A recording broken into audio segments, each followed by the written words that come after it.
open and our tongue lays at the bottom of our mouth. Ah. Look here for the ah sound. In Jolly Phonics, our action is ah. Here are some things that start with our ah sound.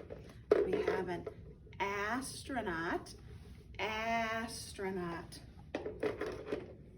We have an apple, and we have an alligator, alligator. And we also have ants. They all have the ah sound. This is the ah sound. Today we are going to learn how to write the ah sound. To begin, we're going to put our pencil right underneath our midline, and we are going to push back to the left, making a circle, going all the way down to our baseline, back up to the top, and then tracing that side down with a vertical line. Then you have the ah sound.